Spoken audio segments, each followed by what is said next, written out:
This podcast is a member of the Place to Be Nation family. Visit us at placetobenation.com, the only place to be in your pop culture world.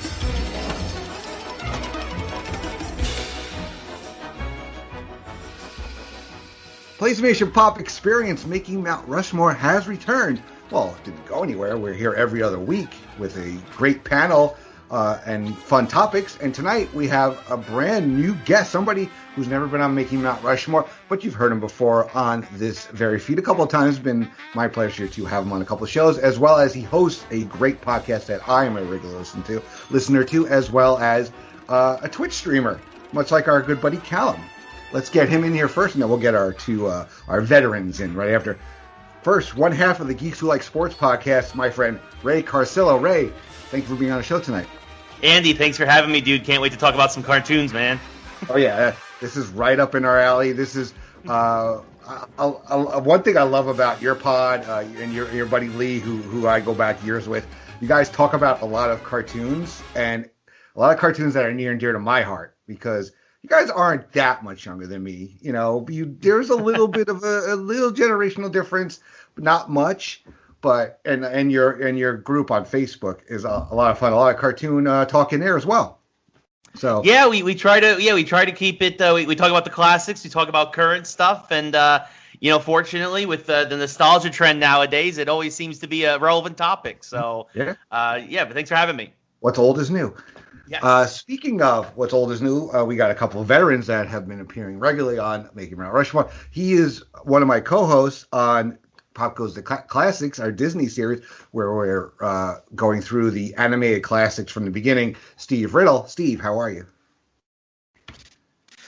I'm doing good. I got a feeling that tonight is going to be very animated.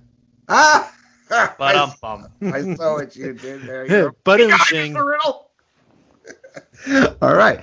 And rounding out our group tonight is one of our friends from over on the other side of the Atlantic Ocean. You hear him on many shows, but on this feed in particular, he is one half of Telly and T with our good friend Miranda, who is also our co-host on the Pop Goes the Classics with Steve and I, as well as a brand new pod dropping very soon on this very feed. He'll talk about it when he comes on, and we will plug it later. Mr. Ben Locke. Ben, how are you tonight? I'm very well, Andy. Good evening to you. Good evening, gentlemen. With all this grizzled veteran chat, I thought it was on a call with Sean Kidd, but he's not here tonight, is he? No. I'm playing grumpy old man tonight on this. Oh, okay. I'll settle into second in command on that role then. And for those of you who have listened to Geeks Who Like Sports, depending on how this conversation goes, we may get a rant from Ray. So okay, we'll see what happens. I do enjoy those, especially when he talks about Daniel Jones from Duke. Yeah, Danny Dumpster Fire for the New York Giants. Yeah, let's not get started on that one here tonight, Andy. Yeah, I know. I kind of want to fan the flame a little bit to get you worked up. Anyway, so we're talking about cartoons, as the guys have mentioned, more specifically cartoon series. So there are two kinds that we're going to chat about. Comedy series, which are kind of those, they make you laugh. They're intended to be light, airy, funny.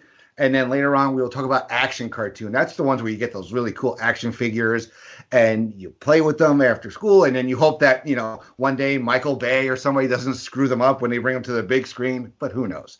So talk about comedy, though, in this first half. We're going to start with Steve. Steve, give us your first entry on your Mount Rushmore of comedic cartoon series. Okay, well, I'm going to go with what I think is probably the chalk answer. I'd be surprised if anyone did not have this show on this list. And I, of course, am referring to the lovable yellow-skinned family from Springfield. That, of course, is The Simpsons. From its initial run as a short on the Tracy Ullman Show to becoming a full-time series, beginning in the early 90s. It's just been a staple of television for the last 30 years, amazingly enough. Lots of great characters on there, lots of great jokes. you couldn't go anywhere in the early 90s without seeing some form of merchandise with Bart Simpson on it. He was just such an icon. He became such an icon of the early 90s through the show. And while some may argue that the quality has dipped these last few years, that it's not as good as it once was, you can't argue the longevity and the cultural impact that the show has had. And obviously, with it being on Disney Plus now, all the seasons available on it, it makes it very easy to access for anybody who has never seen those earlier episodes. So I think, without question, The Simpsons belongs on the Mount Rushmore of comedy cartoons. Mm-hmm. Oh, yeah, that was a layup, so to speak. Ben, on your list as well, what do you have to talk about The Simpsons about? Yeah. This is episode number 15 of this pod, right, Andy? Yes, that is correct. I would say, and I apologize to Ray and Andy in advance if I'm answering for them, but I would say this is the easiest number one in the history of those 15 episodes. Like Steve said, it's been on the air for 30 years, and I would say the 10 years from season 3 to season 13 are probably the best 10 years, the most consistently funny, best show out there. Any comedy or cartoon that's come since has had some influence from The Simpsons in it, and they are lying if they say they haven't. I would also say, I've lost my train of thought, Andy. Sorry, I've wrote me. Let me get my notes up. It's okay. It's all right. Take your time, man. Like I say, like there's so many, like Steve says, the cultural impact of Bob, or the whole family. Homer won the best comic character he won the best comedy, didn't he, Andy? In the Please to Be Funny. Mm-hmm. And like Steve says, these people who go on about, it's not as funny as it used to be. Well, I am guessing we're all sports fans here, right? So we all follow a particular team, and when they fall on hard times, we still support that team. In this case, you still watch the show. It's still going to be funny. Yes, it might not as be funny as it was in the 90s and the 2000s, but you're still going to watch it. And again, I would bet a fairly large chunk of money it was one of the first things that somebody did when they got Disney Plus was watch a random episode of The Simpsons. Doesn't matter what season it's from. Just, you just put one on just to make sure that it's on there. Mm-hmm. Yep. Everything. I agree with everything you said. Ray, of course, you had it on your list as well. Yeah, I mean, like you guys said, this was probably a layup. This was an easy one. Its historical significance alone would put it on here. 30-year run, still going strong even after its acquisition by Disney. They're really the first family of television at this point. We're literally, for multiple generations, this is who you think of when you think of animation and animated primetime shows in particular. I know there's Family Guy and American Dad and others but even with Seth MacFarlane's repeated attempts at trying to dethrone it, Simpsons is still, or Mike Judge for that matter, Simpsons is still number one. They've permeated every segment of pop culture, from music to movies to video games, obviously merchandising. And at the end of the day, it still comes down to that core of the lovable 5 members of that family, obviously from Maggie all the way up to Homer. And that's the beautiful thing about it. Every show that since then has taken something from Simpsons, even to the point where South Park notoriously did a whole episode saying Simpsons did it. And also doing, also paying homage to what came before them, which I'll be able to get into a bit with my list down the line. It's just an absolutely phenomenal show. It still goes strong. Like the guys said, it might not be as funny as it once was, but it's still damn good. And it's an easy choice to be the first face on our funny Mount Rushmore of cartoons. Yes, I agree. I had it as well. Although I haven't watched it in quite a while, I can't deny its relevance, its cultural relevance in pop culture. It's amazing that a cartoon an animated show, let's say, prime time has been on for as long as there are guys that I do pods with who weren't born when The Simpsons started. That's how long it's been on. Thinking about it, yeah, it's a very good point. Our good friend Logan and I think Grooney. Our good friend Logan and Colin, yeah. Mm-hmm. So, I mean, I'm excited to take my first visit to the Simpsons area at Universal in August later this year. I'm very excited. I plan to eat at Fast Food Boulevard. I'm going to get myself a flaming Mo. It's just, I even think back to all the video games. I mean, I know you guys are gamers, Ray especially. Simpsons Road Rage was a big favorite of mine on the original Xbox, as well as Hit and Run. Yes. That was Hit and Run. That was basically Grand Theft Auto with the Simpsons. Yeah. And it started off as vignettes on the Tracy Ullman Show. Now, do you guys think though because really it's more centered around Homer. He was really the breakout. Originally, it was supposed to be about Bart. Well, he was the center of it. But once they switched over to Homer, I think that added to the longevity. Because I think Bart being the center of attention might have been, I don't know if it would have had legs. You guys agree, disagree, think I'm crazy? I think that happens with a lot of shows that last as long as The Simpsons, because especially your audience ages along with it, right? I think that a lot of us were watching the show as probably, late adolescents, early teenagers, not necessarily understanding all the jokes, but still enjoying it. And probably relating to Bart. But as we got older, our focus switched, like you said, more to Homer. You see this in other shows too, like South Park, right? Like, Randy Marsh now is arguably a bigger character than the Four Boys. So I think a part of it is a maturity of growing of the writers and the cast and the crew, as well as the audience. And I think that's part of something that you have to do. And I'm going to get into sometimes cartoons that get their plugs pulled too short in our action section, but it's because a lot of times a lot of these shows don't know how to grow with their audience, and that's one of the great things of The Simpsons. And part of that transition was changing the focus from Bart to Homer. All right. Yeah, I think it was that thing of like Ray says, like the writers had a focus and they had a direction where they thought the show was going, and then Dan Castellaneta took it in an entirely different way. And as soon as they gave Homer a one-word catchphrase, that was it. Mm-hmm. They were off to the races, weren't they? Mm-hmm. Yep. Steve, anything to add? Yeah, everyone made some pretty good points, and I do agree that early on you could tell the focus was on Bart and all his shenanigans, and in the later years they kind of switched it up and put focus on not just Homer, but I think more so the whole family. Like almost all of them got more equal like screen time. And I think that's to what Ray's point earlier, that's helped with the longevity of the show. Mm-hmm. All right. Very good. All right, Ben, give us another entry on your Mount Rushmore. Okay, I'm going for one from the mid-90s. It's a show that was a bit of a rites of passage for me because it would be on late night on a Friday night over here. So, it was that whole thing of going from a young lad into a teenager. The show I am talking about is Beavis and Butthead. Obviously, it's a show that, as well as the content, like I say, it was introducing me to that style of music that the boys loved. I didn't know who AC/DC was, but I saw it on a T-shirt, and I thought, yeah, they're pretty cool. So that's the kind of thing we're going for. So, and the other thing you forget is it was only around for 5 years.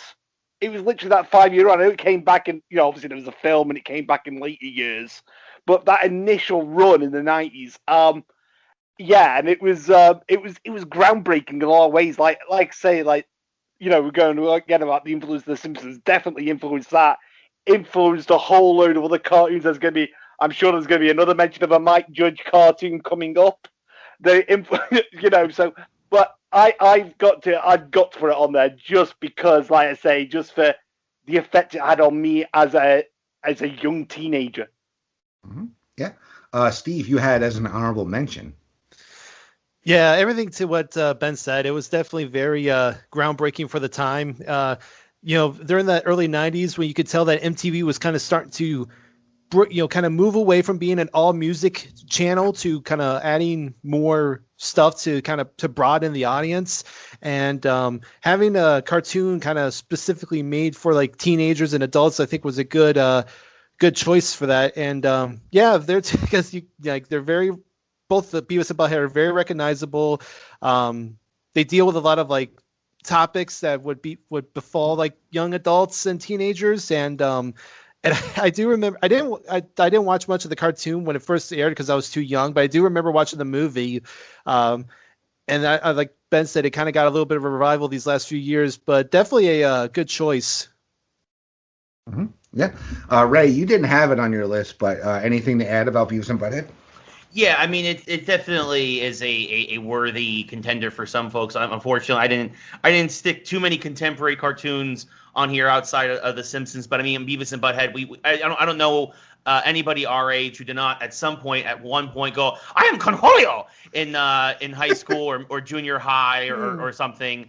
It is a yeah, again, when you have a line or something that can permeate pop culture the way it does, obviously Beavis and Butthead, everybody knew who Beavis and Butthead were and what they did and how important they were to not just animation, but obviously to music, and what they did for MTV.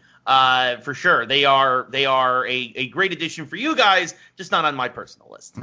Yeah, they came out when I was in college. I did watch it. It was pretty unique because they were basically a couple of guys just watching music videos and commenting and making jokes, and then it kind of expanded a little bit to the cartoon. And Ben, I was kind of glad you didn't say first time you saw Winger on a T-shirt like Stewart, and you gravitated towards that instead. Hey, Beavis, get out of here! And then they did I Got You, Babe with Cher, which was a pretty damn funny video. There's not many cartoon characters that get on Letterman, is there? Let's be honest. Yeah, so Nick, it's coming back very soon. So yeah, good choice.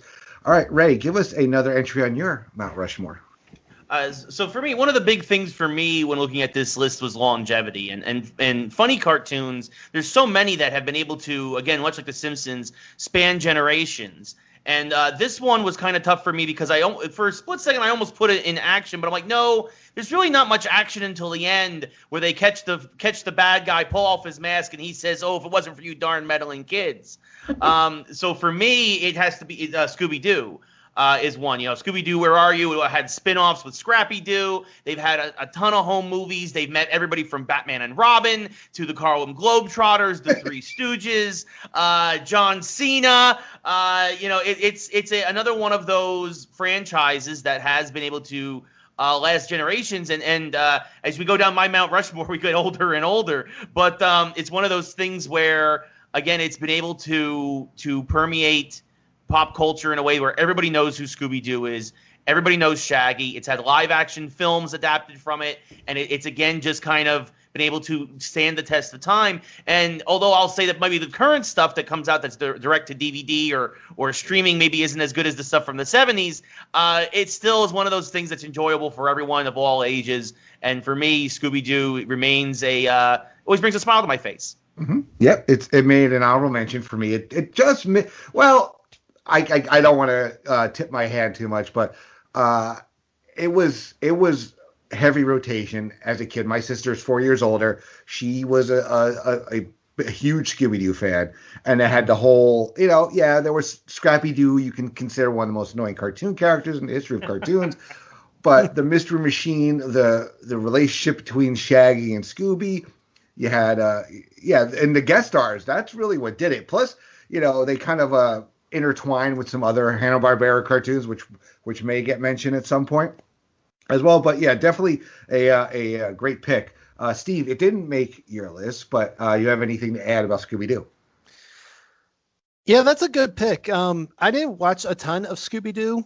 I've caught maybe like a couple of episodes here and there, maybe watch like one movie or something, but I think it was just maybe because it was just a little bit before my time. I didn't really get the full gravitas of the cultural impact that it had, but definitely very recognizable cartoon. And you talk to anyone, more likely they'll tell them about Scooby-Doo. They'll tell you about him, about Shaggy, about Scrappy Doo, and and like I said, it's gotten live action movies, and the more recent one, Scoob, which came out last year, despite the pandemic. But yeah, that's definitely a very good pick.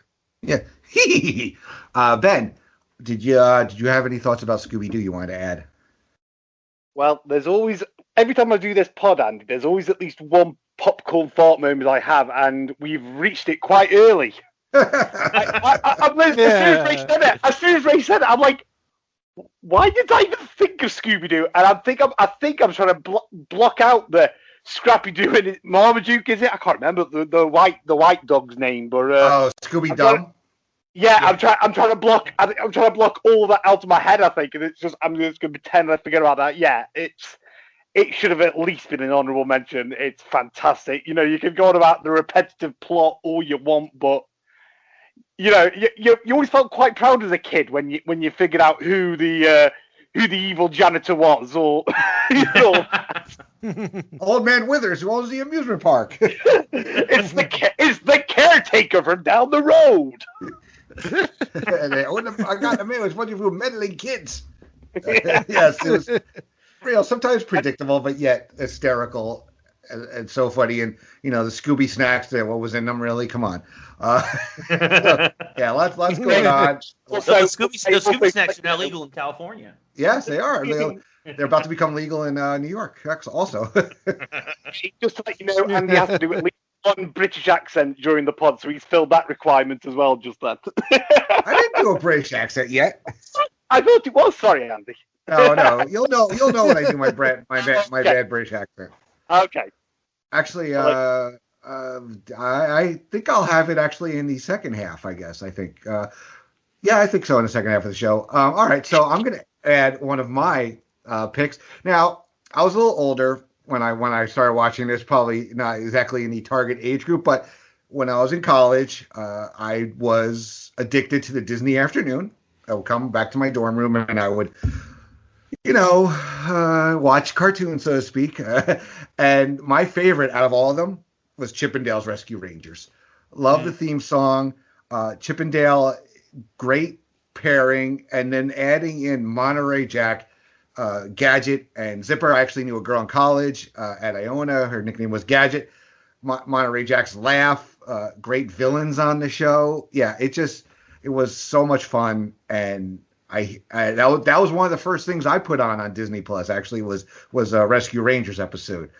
Steve, did you consider it for your comedy list? I did not, because I actually thought it was more fitting for our second half. That's where I actually had it, but yeah, that's definitely again a very good show. There was another show on the Disney show that was on at the time that I liked a little bit more than this one, but still it was definitely a fun show. Mm-hmm. Yep. Ben, anything about Rescue Rangers? Yeah, it's a great little show, Andy. It's a really good pick. That. So you had that. You had Tailspin, DuckTales. I don't know if anybody's going to mention them later on, but Disney had that great little output of like the 80s, early 90s. Yeah, really good pick. Really good pick. Yeah, a lot of it's the repurposing of characters too. I mean, it didn't make my list and it didn't make anybody else's list, but my kids watched this when I was a kid, when they were little, House of Mouse on the Disney Channel, because it was great to see. They just took the characters and they interacted them in different ways, and that's kind of what Disney Afternoon was all about. Ray, anything to add about Chippendale's Rescue Rangers? Yeah, it's funny because I had a similar issue. I didn't know if it belonged under funny or action, and so that's kind of why I think a lot of the Disney Afternoon kind of missed my list. Is because I all of them, from Darkwing Duck to DuckTales to Aladdin to you had all these amazing cartoons, and Chip and Dale was at the forefront of that early lineup. I mean, it was a fantastic show. I watched it all the time too. I played the video games. Yes. Trying to get past Fat Cat at the end. It was terrific. It was definitely one of those great shows, and I think that really helped define the tone of the Disney Afternoon block, where again I think it mixed comedy and action nicely. And yeah, because I didn't know where it went, it ended up not making the list at all. But it was a fantastic show. Yeah, we kind of play loose and easy with the rules, unless you try to say something like, I don't know, Shaun of the Dead is a romantic comedy. I don't think so. Sorry, Dad, I couldn't resist. Call back there. All right, so back to Steve. Steve, give us another entry on your list. Okay, well, my next one is arguably probably one of my favorite cartoons of all time. We mentioned it briefly when we were talking about The Simpsons, and that's, of course, one of the funniest cartoons the last 25 or so years, and that's South Park. When I was, when it came on in the late 90s, I was getting to, be, starting to become a teenager, getting into high school. So that was right in my wheelhouse of when I found the show and really enjoyed it. Really funny stuff with those early episodes with the boys, and, Cartman became a culture icon, kind of similar to how Bart was a culture icon in the early 90s. And as the show's gone on, it's gotten, very more unique in terms of like storylines and progression. You saw more characters start to get fully developed, and it was mentioned earlier about how like later episodes of The Simpsons kind of focus more on Homer, and it was mentioned about how like later episodes of South Park started focusing more on Randy, and I definitely agree with that. Actually, point of reference, I have the show on right now. It's in one of like the later seasons, and Randy is on my screen right now, and this one definitely focused on him a lot. But yeah, I think for what The Simpsons did in the early 90s with cartoons, I think South Park did in the late 90s, becoming a cultural icon of a cartoon. And again, much like Simpsons being on Disney Plus, having all the South Park episodes on HBO Max allows people to kind of go back and watch those early episodes and see the progression of the show from when it started in the late 90s to what it is today. So I think that was next to The Simpsons, for me at least, South Park was an easy choice for my Mount Rushmore. All right. Ben, it didn't make your list, but it was an honorable mention for you. Yeah, it definitely is. If I had 5 picks, Andy, it'd be number 5. It was a choice. It was literally a straight choice between that and another thing that's coming up later on.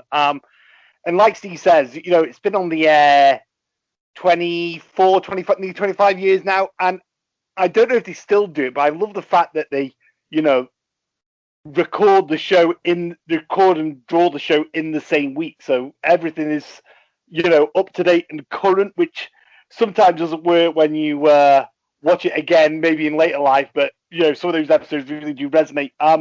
The film is also great. And like Steve says, the cast of characters on there now has expanded up, so it's not just the 4 boys. You've got Randy, you've got the whole parents. Even Mr. Garrison, when he was around, he was just one of the best characters of all time. And yeah, great pick. Like I say, would have been number 5 if I had 5 picks. Yep, Ray was an honorable mention for you as well. Yeah, I mean, I think that if Simpsons was took a scalpel to what you could do on animated television, South Park was a sledgehammer, right? They pushed the boundaries as far as humanly possible. They had to be aired at 10 o'clock or later because of the vulgarity and whatnot. They helped usher in the TV ratings with TVMA. They were pioneers in a lot of ways, and like it was mentioned, 6 days to air. They at least pre-pandemic. They were consistent in terms of churning out a new episode every week. And then, too, they've been changing. They changed with the times. A few seasons ago, they started adding the overarching season story as well as individual episode stories. So you'd get like a big payoff. If you watch the whole season, you get a big payoff at the end. It only makes sense if you watch the whole season. Their commentary has always been sharp. It's been witty. The characters are iconic as any other characters on TV. And, then, too, they haven't had as much success until recently in the video game world with their RPGs. South Park is definitely an honorable mention, definitely up there. So Yeah, I had it also. It's another, like The Simpsons. It's something I watched in the early years, and there are I can name probably 3 episodes that are still some of my all-time favorite episodes of any shows all time. You got the Underpants Gnomes, that is that you can't get that song stuck in your head all the time. You have the Chicken Lover, which probably is my all-time favorite episode, and then you have the one where he is the hallway monitor, where Cartman is. Yes. And for those of you who know who I work for, it was a parody of a show on the channel, one of the channels I work for, that hallway monitor, and they actually showed it during a presentation, part of it, as one of our sizzle reels, when he was the hallway monitor. But yeah, it was Dog the Bounty Hunter. Mm-hmm. Yeah, and then a comment, sir, please, for a second. The whole respect my authority. Yeah, it was. Yeah, they did a Bill Curtis thing. Yeah, it was too funny. And it was just something that I don't know. I just didn't keep up with. There's so much. We're in such a content heavy overload that you just can't watch everything. One thing I can say though is at my first job, I actually have it still on VHS. Somebody I know got the original Christmas card, which is the fight between Jesus and Santa, and dubbed it for me. So I actually do own that, where they have their fight on it. So I don't even know if I have a working VCR, but I have that. All right. Yeah. All right. Ben, we're up to you again, my friend. Okay. My next pick is the answer to one question, gentlemen, and that question is, who lives in a pineapple under the sea?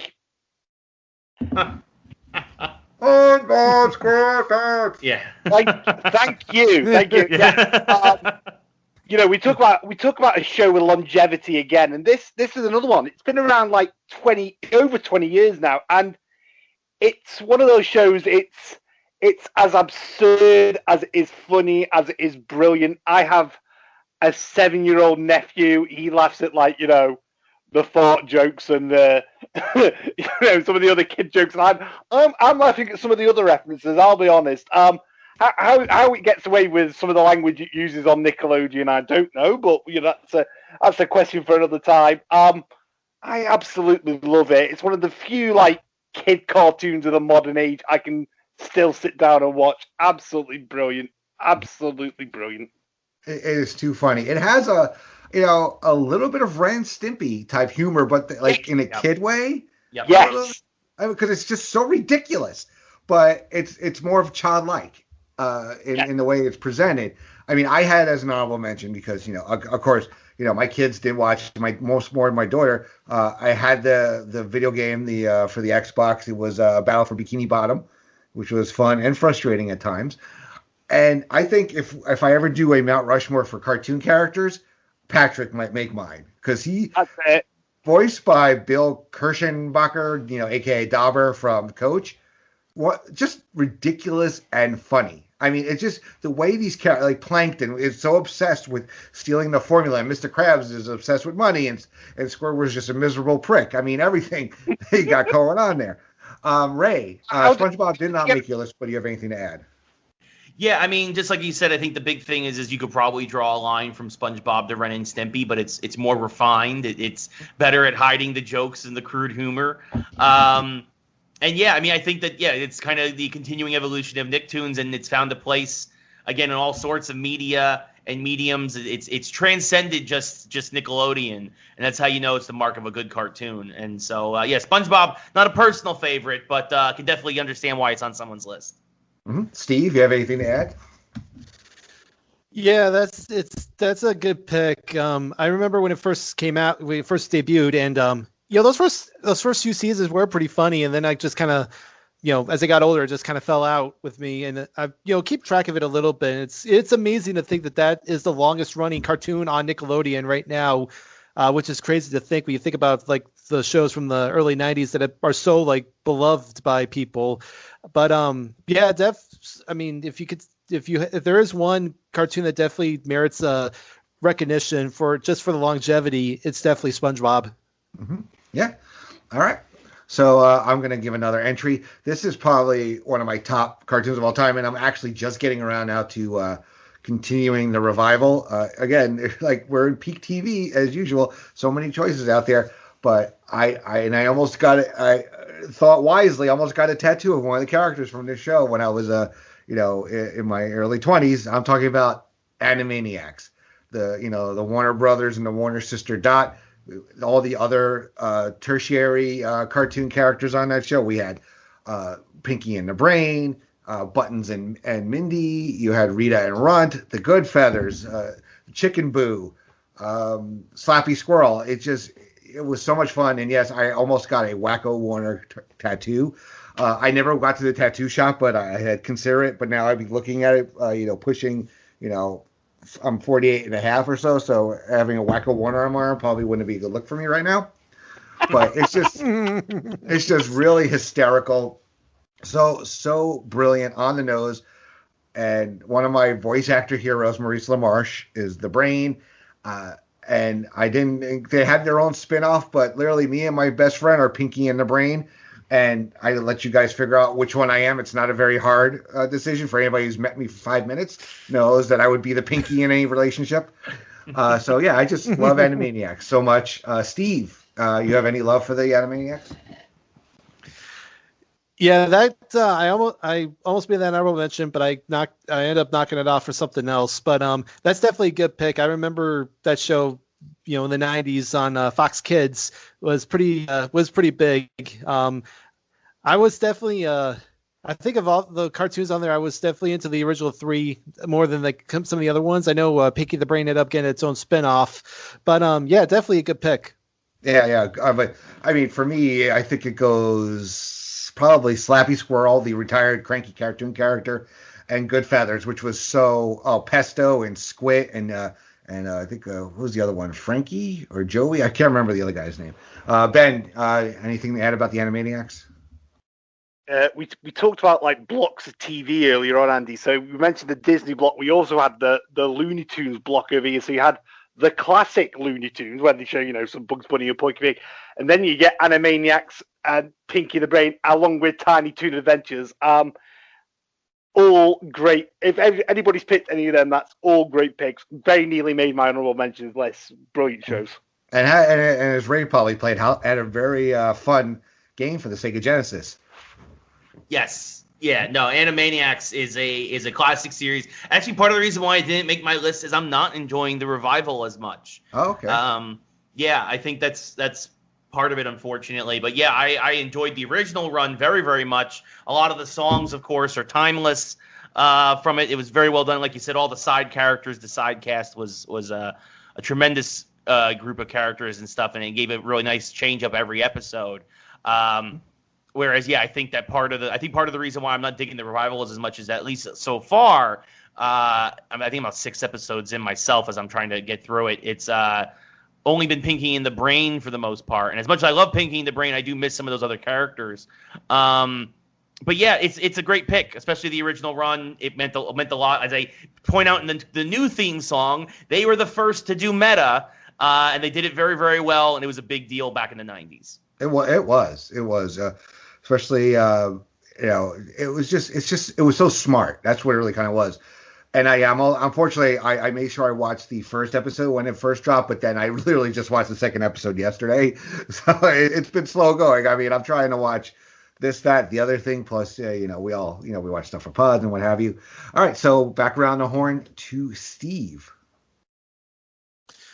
All right. For my next one, I'm going to go actually old school, which is kind of funny since this is even before my time, might even before all time. But I'll go with what I think is the first cartoon that was ever televised, and that is the Flintstones. When it came out back in the 50s, 60s, very revolutionary to have a cartoon on television treated like a sitcom, and that's pretty much what it was, except it was set in the Stone Age and it was animated. But it was definitely very ahead, like I said, ahead of its time. Some great characters on there: Fred, Wilma, Dino, Pebbles, Barney, and again, I think those characters transcended, pop culture for the time. And I think without the Flintstones, we don't have cartoons of like The Simpsons and South Park and the Jetsons and other ones that would follow it. So I think just for basically being the grandfather of animation on television, I think the Flintstones definitely merits recognition. Mm-hmm. Yep. It made Ray's list as well. Ray, what are your thoughts on the Flintstones? I mean, basically everything that was said there. Yeah, it's without the Flintstones, you don't have a lot of the current cartoons that we have now. It was like it was the honeymooners for kids, right? They took the sitcom formula, they animated it, they turned it into a cartoon, and that too, it ended up transcending cartoons. It had a live action movie in the 90s starring John Goodman and Rick Moranis. Like it's stood the test of time. I used to watch it a lot with my grandparents. I always enjoyed it. And just because of its significance in the history of television and its longevity, it has to be on the Mount Rushmore. It has to be. Mm-hmm. Yeah, I had it as an honorable mention as well.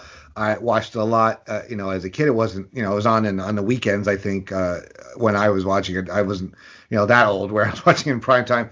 That and the Jetsons were kind of like contemporaries of each other, so to speak. Though they took place in different time periods. There's that that urban legend that they actually take place at the same time, where there was so much pollution, I guess, and the Jetsons are high above the Flintstones, and there's this big like cloud that separates them that one doesn't know about the other. I don't know if I believe that. I remember one night having an in-depth 3 to 4 hour argument between a group of friends of mine. We were trying to figure out what was more realistic, the Flintstones or the Jetsons. I don't know if we ever came to a decision on that one, but it's a fun show. Have lots of great characters that came out of it. The movies were okay. They weren't great, weren't bad. We had the later on episodes with the Great Kazoo. Again, okay. It added a different element to the show, which I don't know if it really needed. Maybe gave it a few more, another season or two. But, still, overall was a great run. Ben, it was also one of your honorable mentions. Yeah, it's got to be at least an honorable mention for everybody, I would say. We were talking about influence earlier on, and without the Flintstones, you don't get the Simpsons. It's as simple as that. And something we haven't mentioned that I used to love on the Flintstones was when the characters when they were playing a product, the dinosaurs were like being machine or whatever. They'd turn to the camera and break the fourth wall, that kind of thing. You'd never get that in the show before then, and it was just all these brilliant little tricks that they used to do. I've got some other Hanna-Barbera cartoons in my honorable mentions, but that's got to be at the very top of everybody's list, I would say.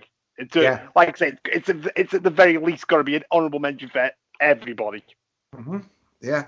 Also, one thing I do miss, and it is now, I believe it has, this is 2 generations ago, at Universal Studios in Florida, I remember going on the Hanna-Barbera ride. I don't know if any of you guys have ever been on it, but you basically, I would recommend looking it up on YouTube. It's called The Fantastic World of Hanna-Barbera, where you go in like a simulator, basically, and you have to rescue Elroy Jetson, who was kidnapped by Dick Dastardly, and you actually fly through Bedrock with the Flintstones, and you end up in Scooby Doo, and then through the Jetsons, and it is a very fun ride simulator. Look it up on YouTube.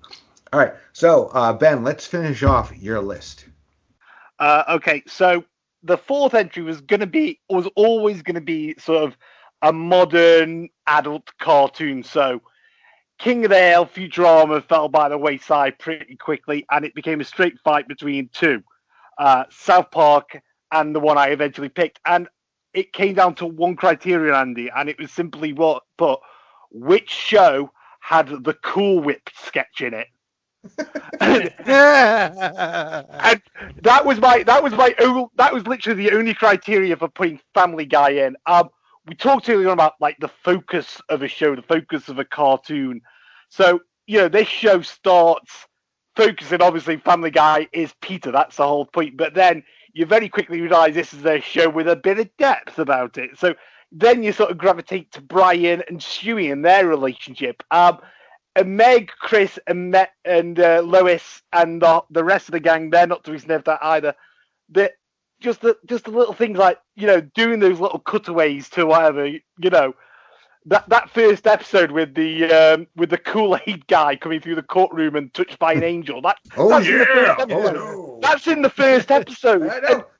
You kind of know where you're going with that show. If I had to pick like favorite show of all time, and I know it came out as a long form on DVD, but they split up into episodes. It's the Blue Harvest episode. It's just that doing that shot for shot recreation of Return of the Jedi is amazing. And Seth MacFarlane, I'm going to use the word. He's a genius. The characters are great. Come up with little things like Herbert. This secondary, tertiary character almost, and then he always gets like main event billing, same as Quagmire. And Family Guy does follow that Simpsons thing of just making the supporting cast, feel as important as the main characters. Yeah, it was another one that I watched early on, and I kind of fell out. Just whatever. I remember watching though that when it first came on, I was like sitting there going, "Oh my God, this is directed exactly at my age. What is happening? Like, how is anybody younger than me getting these references when Brian chases the chuck wagon through the kitchen?" And you have the 2 Scoops son, and it was tons of fun. I love the one where they go to the Pawtucket Patriot tour, and they do the Willy Wonka riff. Herbert is kind of a freaky character. But Steve, you had also as an honorable mention of yours.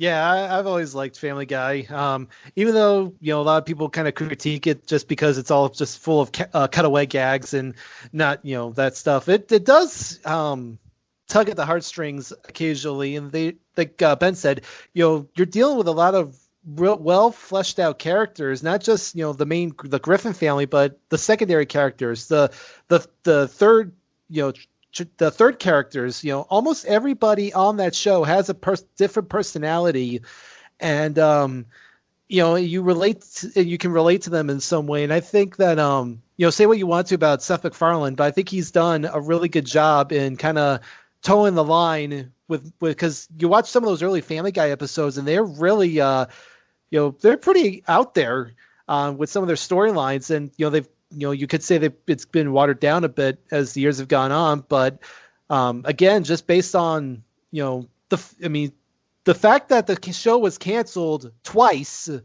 and because it got great views on when it was run on Cartoon Network, and the DVD sales were so good, they ended up bringing it back, and it's been on the air ever since. I think it's a testament to the fan base that it has. So yeah, definitely a worthy choice for anybody's Mount Rushmore. Mm-hmm. All right, Ray, anything to add about Family Guy? Yeah, I mean, I think the most, we've talked a lot about the dynamics here, and as Ben said, it was interesting that it really focused on Peter, focused on the dad right from the get-go and not the children, which is a bit of a reversal from the patterns that we've noticed here in our discussion. But I think that, the fact that it was able to be revived because of great DVD rentals and sales and huge ratings on Cartoon Network and Adult Swim in particular, it talks to the fan base. And the thing is that it kind of marks the precursor to a really changing dynamic in terms of people getting away from the quote unquote prime time appointment television shows.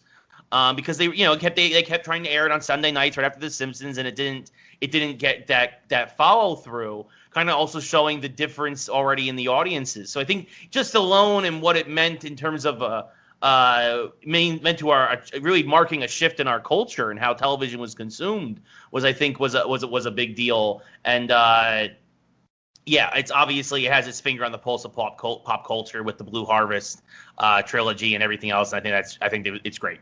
Mm-hmm. All right. So, Ray, we're going to stick with you. You can finish out your Mount Rushmore. So I kept going back further and further in time on my Mount Rushmore, right? Started with The Simpsons, then Scooby Doo, then the Flintstones. Now I'm going all the way back to the 30s because it's been around. It was around for over 60 years. It's been a huge part of my childhood, and I know a lot of folks' childhood, and again, something I watched with my grandparents, and now you can see years and years of it on HBO Max, is the Looney Tunes and Merry Melodies, right? It's it was something that was in syndication on, I think, TNT way back in the day. It would introduce me to a lot of early slapstick and Bugs Bunny and Elmer Fudd and Porky Pig and Daffy Duck and just these iconic characters, to the point where I was more familiar with them than I think Mickey Mouse as a kid, just because they were always on television. They were always in these short format, and it shows that even the fact that I was laughing at cartoons or enjoying cartoons that were literally older than my parents when I was watching them, kind of just shows how important those characters are to pop culture and continue to be for pop culture in general. And they offer a window back in time now, and I think that's an important thing. I think it's a lot of fun still, and again, understanding the context of things, and of course, again, Bugs Bunny. Bugs Bunny's arguably one of the biggest characters in the world. He's right there with Mickey Mouse and Super Mario. So, for me, I went back to the Merry Melodies and Looney Tunes, and I combined them because after a while, like, Looney Tunes meant more Porky Pig, Merry Melodies meant Bugs. They kind of got mismatched in like the 50s, so they're just kind of like one thing there. Yeah. No, Daffy Duck's one of my favorite all-time characters. Speedy Gonzales. Yeah, and Pepe Le Pew. I'm gonna go there. I don't care. I'm the host. Yosemite Sam. I worked at the Warner Brothers store very briefly when I was first in.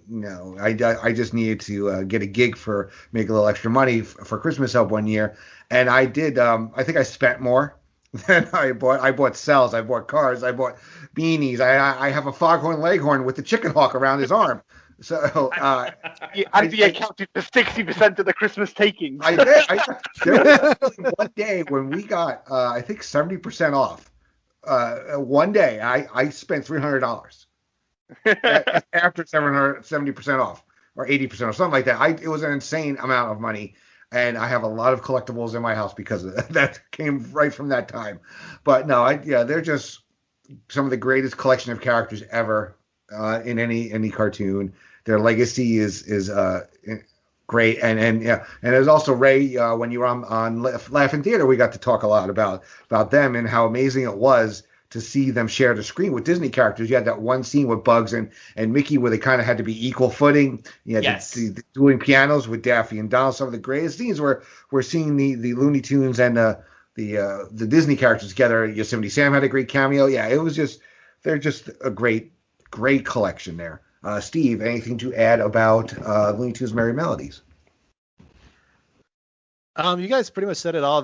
Those are some classic cartoons. One of the very first tapes I ever owned when I was little was Bugs Bunny Superstar. It was like a behind-the-scenes look at the history of the Looney Tunes of Warner Brothers Animation, and they've talked about Termite Terrace and how the cartoons kind of came to being, and it included some classic cartoons. And one of my absolute favorites growing up, and I also liked the Bugs Bunny Roadrunner movie. That was also another one of my favorites growing up. And yeah, they're still, even to this day, they're still culturally relevant, regardless of what people might say about Pepe Le Pew. But yeah, but that's definitely a great call there, especially when they were coming out, when they did, having to go against Disney and those cartoons, and they held their ground, and they're still around to this day. So I think we definitely owe a lot to the guys at Warner Brothers for creating Looney Tunes and Merry Melodies.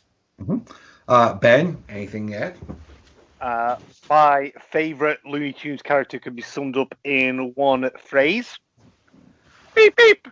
To the point where I can't remember what, I think I would have been 7 or 8, to the point where I actually had an Acme detonation kit birthday cake. That's how into it.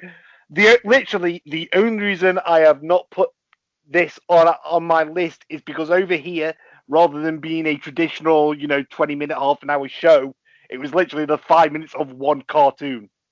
And that is the only reason it has not made my list. I still have my 4-disc Warner Brothers Looney Tunes DVD set. I will never sell that. Yes, I have a bunch of them too. They're as much as I try to declutter, there are some things that are untouchable. Some things you can't let go, Andy. Just something I can't let go. I just can't let go. But there is was it a rumor that they were supposed to do an Acme movie, right, with a Wile E. Coyote, I think it was, all about him, or was it a TV show? I'm not sure. I have to look at that. Don't tease me with that information, Andy. Yeah, no. There was something in the works. I don't know if it's still in development or if it was one of those COVID casualties. But yeah, there was definitely something going on. All right, so I'm going to close out my list. So I talk how much I love Disney, how much I love Looney Tunes, and as our good friend the Podfather likes to say, he goes the Holy Trinity. So I call the Holy Trinity of cartoons would be Walt Disney Animation, you got Looney Tunes, Warner Brothers, and you have Hanna-Barbera. So I am a huge mark for Hanna-Barbera. I talked about the Hanna-Barbera ride. I couldn't really decide between Scooby Doo and Yogi Bear and all these other. So I said, let me pick the one cartoon that has them all. Laugh Olympics. So Laugh Olympics is my final entry. Watched it every episode it was on. I rooted so hard for the Yogi Yahooies. My sister was a Scooby Doo fan. Neither of us was rooting for the Really Rottens. But it was basically taking all the Looney Tunes, Hanna-Barbera characters, putting them all together, competing in different events. You had Mildew Woof from Quickie Koala and Snagglepuss as your commentators. It was way too much fun to see all these characters interacting. You had the whole team of villains. Yeah, it was a great time. Any of you guys familiar with Laugh Olympics and give any thoughts on it? I mean, I think anytime you have those crossover cartoons, they're a lot of fun, right? So, I mean, definitely Laugh Olympics is great. But yeah, anytime you can get like a bunch of classic characters because it's such a rarity, right? Mm-hmm. You feel like you forget, you don't realize that sometimes they're kind of in their nowadays universes are very common, but back then they wasn't. You didn't think that a lot of these characters existed in the same space. So to see them do that on occasion like that was always a lot of fun and yeah, very enjoyable. Yeah, in fact, you can see Captain Caveman interacting with like Huckleberry Hound. Yeah, it was just too much fun. Steve, Ben, anything to add about Laugh Olympics? Thank you for reminding me about it, Andy. I couldn't remember the name of the time, but as soon as you just said Snagglepuss as the commentator, I was like, yeah. Oh, heavens to get your idea, Yogi. Exit stage left even. Steve? I'm gonna sound really out of place here. I had never even heard of it. Oh, okay. Well, you have some homework. I mean, yeah, I mean, obviously, I know the Hanna-Barbera characters, but yeah, I didn't even know there was something like that. I'm actually on Wiki right now looking it up, and I mean, yeah, it ran for over a year in the late 70s, and it looks actually pretty interesting seeing all these different characters coming together in a competition like this. Oh yeah, it was like you got everything. It was your cake and eat it too. It was so much. That's why I kind of had to, I couldn't diss Yogi. I couldn't diss Scooby. So I was like, let me put them all together. All right. So Steve, you're the last one that has any entries before we get to the honorable mentions. Why don't you give us your last entry? Okay. Well, for my fourth one is more of a personal favorite of mine, and it was a big cartoon in the 90s on Nickelodeon. It was one of the earliest Nicktoons that came out, and that is Rocko's Modern Life. Came out the early 90s. It was a very interesting concept of a wallaby trying to survive life basically with his friends, and it was just, I don't know what it was that drew me to the show, but I just loved it so much. It was so funny. It had some great moments. Rocco, Heifer, Filbert, and all the characters that live in O-Town and just going through daily life trying to survive. It was just such a fun show, and it's I know they did a quick brief revival of it a few years, like last year, which I haven't gotten around to see yet, but yeah, definitely one of my favorite cartoons of all time, and I'm glad to have seen it on Paramount Plus along with some other classics from that period. So definitely I'm probably not high on a lot of other people's list, but for me, it was a personal favorite of mine that I knew I had to include on my Mount Rushmore. All right. Ray, any thoughts on Rocko's Modern Life? Yeah, I mean, again, this is a classic. This is the beginning of like the second wave of Nicktoons after like Doug and Rugrats and Ren and Stimpy. Like it's an instant classic. It's probably for me one of the peak for Nicktoons, even beyond SpongeBob and its longevity, just because of how smart and funny and Rocko was, and occasionally a little disgusting. But it's an absolute classic, and it's so hard to choose from all those Nicktoons because there are so many good ones. But this is, to me, I agree. I think this is probably the best. So. Yep. Ben, anything to add? Again, going on about programming blocks, Andy. So over here, obviously, we're a couple of years behind you guys in terms of Nickelodeon. So in an afternoon, you'd get Doug, followed by Rugrats, followed by Ren and Stimpy, followed by Hey Arnold, followed by Clarissa Explains It All, followed by Sister, and young Ben was absolutely loving this. So it always made like from 3:30 till 6 o'clock. Just don't even bother disturbing Ben. He's watching Nickelodeon and Nicktoons for a bit. Yeah, I did watch it. I can't recall all of it. I do remember watching it when it was on and thinking it was pretty funny, but again, fuzzy memory over all these years. So let's kind of just run through though any honorable mentions we haven't mentioned or talked about yet briefly. Steve, you have any you want to rattle off? Yeah, we've the ones I had we've mentioned like briefly a couple times, but I just want to kind of go further into them. Obviously, another one of my all-time favorite cartoons, DuckTales. loved that show in the early 90s. It was one of the few cartoons I actually had on tape. I had a couple of the episodes there. And actually, Andy, when I subscribed to Disney Plus, that was the first thing I actually watched was a few episodes of DuckTales. So, I just knew that was like one of the first things I had to watch. Another one kind of similar to the Flintstones. We mentioned the Jetsons. Like you said, similar vein to the Flintstones, just obviously in space. And it's funny you mentioned the conspiracy theory about one of the two shows paired up. If you remember, they actually did a crossover movie where the Jetsons met the Flintstones. So maybe that, I don't recall ever seeing it, but maybe that kind of threw some coal into the fire of that one. Another one we mentioned, Tiny Toon Adventures was one of my favorites in the early 90s. And it kind of what I liked about that show is how it not only you introduced all these new characters, but it also brought the original Looney Tunes like Bugs and Elmer and Daffy, kind of brought them into a new audience and got younger, kids at that time to kind of learn about them and know who they were that may not have seen them before. So I thought that was a cool little thing. And then finally, we mentioned the early Nicktoons, Doug, Rugrats, and specifically the one I had, Ren and Stimpy, kind of the first edgy cartoon of the early 90s. And then they had that just that god-awful revival in the mid-2000s, which was just so over the top. It was just so bad. So I think we ask a lot of people about Ren and Stimpy, they remember the Nicktoons version very more fondly than that one. So those are just some of the ones I had on my list. Yeah, we had the soundtrack at my college radio station, so I did play the Log song and I Want to Be a Monkey and all these other songs on my radio show once in a while. You idiot! You fat brilliant piece of protoplasm!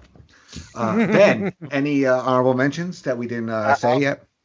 I'll mention a couple of things that we haven't talked about yet. So there's a couple of British ones. Danger Mouse and Count Duckula are amazing. I think Danger Mouse has made it over to America. It might have come on BBC America. I'm not sure. But my favourite old school cartoon, to the point, boys, where I actually did have a Turbo Terrific, a Compact Pussycat, and the Mean Machine figure, is Wacky Races. I could have picked either Wacky Races or Catch the Pigeon because I'm a huge Dastardly and Muttley mark, but I went with the ensemble piece. Yeah, man, I have to. You get a get out of jail free card for putting Wacky Races on your list. So thank you, sir. Thank you. Yeah, one of my favorites as a kid. Love the commentary. Love the different categories. The different characters. You had Pat Pending and you had the Slag Brothers, the Army Surplus, the Anthill Mob. Yeah. Too much. Well, I need all the help I can get, Andy. So I'm very thankful for one get out of jail free card.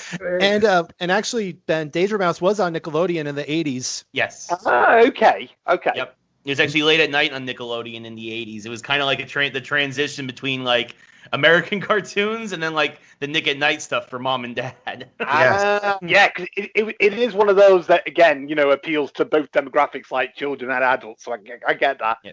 I actually have the first season of Danger Mouse on DVD because it's super hard to find here in the States. Yeah, I think I have the first 2 seasons on DVD. Yeah, and Count it's on. It's a very similar vein. Yeah. Obviously, Danger Mouse is. Go ahead, Steve. Sorry. Yeah. Well, Danger Mouse. I saw it is on Paramount Plus. I don't know how many seasons of it, but it is on there. So. Yeah, you did mention Count Duckula.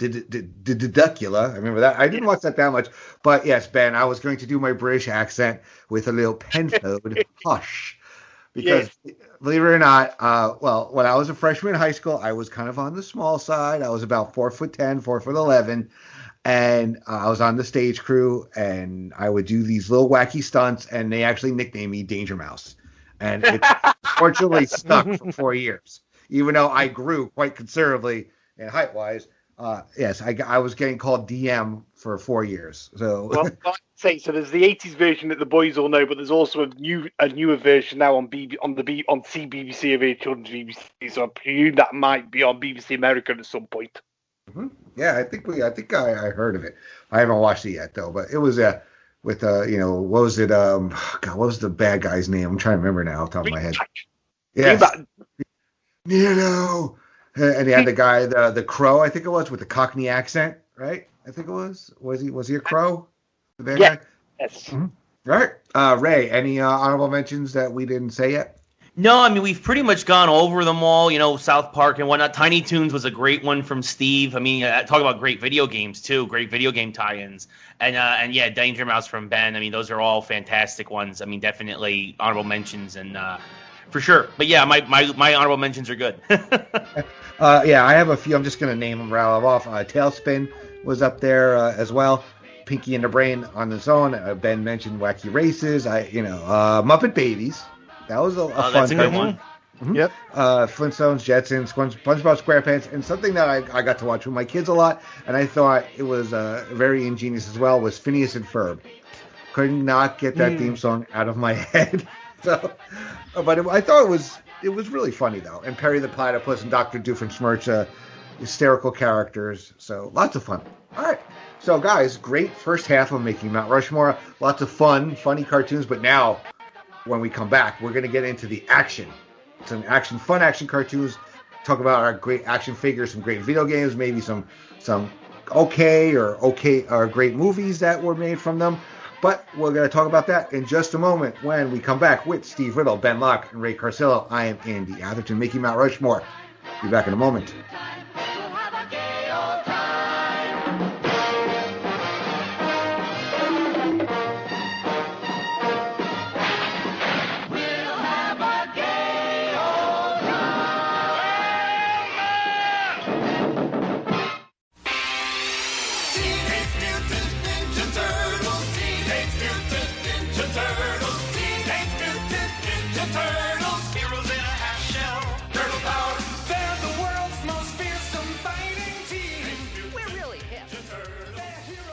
PlayStation Pop Experience. Welcome back to Making Mount Rushmore, episode 15. We're talking about cartoons. We went to the comedies. Now we're going to talk about action cartoons with Ray Carsillo, Ben Locke, and Steve Riddle. So let's get into the action, so to speak. Ray Carsillo, you're up first, my friend. Who was your first entry on your action cartoon series, Mount Rushmore? So I'm going to go in. It's kind of funny. My funny cartoons, I went backwards. This one I'm going to do from nearest to earliest to my childhood to most recent. We're starting off with the one that really got me into action cartoons, got me into action figures. My grandfather got me a bunch of these when I was a little kid.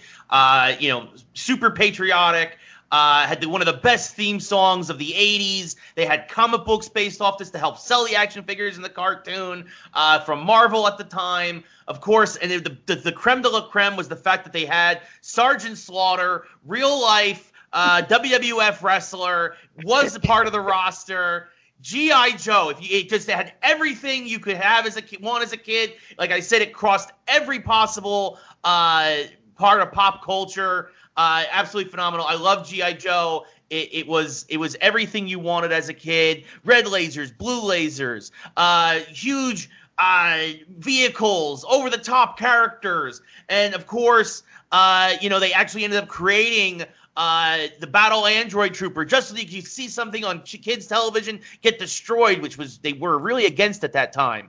But the movie changed that when Duke got stabbed in the heart. Spoiler alert. G.I. Joe was absolutely tremendous. Couldn't get enough of it. And then when they had the 5-part movie where Sergeant Slaughter, when it was re-aired on television, would introduce every new part of it that day, it was the best thing ever. G.I. Joe for me is the first on my list. Mm-hmm. It made my list as well. That is one of my it's probably my top one on my list. Yeah, I had so many figures. Never got the aircraft carrier, but I had the hovercraft. The roster was incredible. Yes. Yeah. The one thing they haven't been able to get right is video games. I mean, I think there was one for the Commodore. I do remember playing that was okay. But the new one, thankfully, Ray, you saved me some money when I kind of reached out. So Ray's my go-to guy for everybody's got a guy. He's my video game guy. When I'm like thinking about a game, like, Ray, is it good? He goes, or it's like, yeah, definitely go for it. So I always take high. Yeah, avoid the new G.I. Joe game. High regard for Ray's opinion when it comes to video games. But yeah, it was the whole thing. About they did like an Infinity Gauntlet type thing where they had to get these elements together. When you had Zartan and his crew, the little sex. Yeah. Yep. The movies, not so good. You know, No. I mean, spoiler alert for a movie that came out years ago. They killed off Duke. You know, in the beginning of the second movie. I thought the casting of The Rock as Roadblock was great, but you know, it's kind of like you don't make Roadblock's not your main guy. He's not your center of attention. He's your muscle. You know, you got to. It's like when they made that piece of shit Lone Ranger movie and they made Tonto the focus because Johnny Depp wanted to do an accent and be silly. So G.I. Joe, the greatest American hero, just top of my list. Steve, you had as an honorable mention. Yeah, I don't recall watching too much of it. When I was little, I had, just had other cartoons that I preferred. But yeah, it was definitely very big. I think, like Ray was saying, having Sergeant Slaughter involved was huge at the time because he was such a very recognizable name coming out, when he was in the WWF and eventually into the AWA. And I do remember I was working at movie theaters when the two films came out, and I did see them both, and they were horrendous, but they were they weren't great, but they weren't horrendous. That's all I can say about that. But yeah, when you're talking action cartoons, this is definitely one of those that definitely belongs in the discussion. Yeah, I'm holding out hope for the Snake Eyes movie. I'm hoping it's home because Snake Eyes and Storm Shadow, two of my favorite characters. Yeah, it's too much fun. And Ray mentioned the comic books. I am not a comic book guy. I love geek culture and everything, but I've never been but I do own 12 comic books, and they're half of them, 8 of them are G.I. Joe related. I have the Order of Battle, the 4-part series, which was all the characters and all the vehicles and all that. I had the crossover event, the G.I. Joe and the Transformers, and then I had the Transformers universe, which was like G.I. Joe Order of Battle, where it listed all the Transformers. So I do own those comics. Hopefully they're somewhere packed away and hopefully not too crappy condition. Now, Ben, being a Brit, do you have anything to say about the greatest American hero? I have got something to say about him. So, G.I. Joe, great name for a TV show, great name for a cartoon. Snake Eyes, also a great name for a TV show or a cartoon. Do you want to know what G.I. Joe was called over here? And you might understand why it didn't make my list if you don't know the answer. No.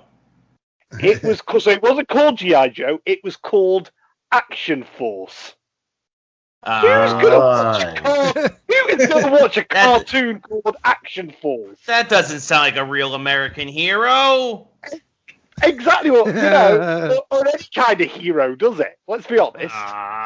You guys got it. I'm sorry. That's like great value. That's like the knockoff of G.I. Joe. I totally understand why it would make number 1 or number 2 on an American list, but if you're asking Johnny Foreigner over here, no. I watched a couple of episodes, but with a title like that, I wasn't tuning in on a regular basis. That'd be like putting GoBots over Transformers. No, that don't work. Yeah. All right, Ben, give us one of your Mount Rushmores. Okay, so that was a title that didn't work, but a title that very much did work for young Ben. All my picks are from the mid to late 80s and the early 90s, aka Ben's childhood, because Ben basically was a whore when it came to collecting things and figures and comics.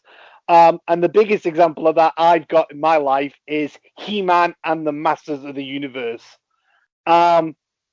It's just a tremendous show. Let's face it, we all wanted to be Adam in our youth. None of us could ever get to that body beautiful image, but you got He-Man, you got Skeletor, you got the whole gang going on there. The fact that it was only on, I think it was only on for like 2 years in America, but it seemed like it was on for a lot longer. I think they split it up over more manageable chunks over here. And I also like the fact, when I got a bit older, Andy, that it gave you a life lesson at the end of every episode. Yes. Well, so did G.I. Joe, though. And, G.I. Joe and no one's half the battle. Yeah.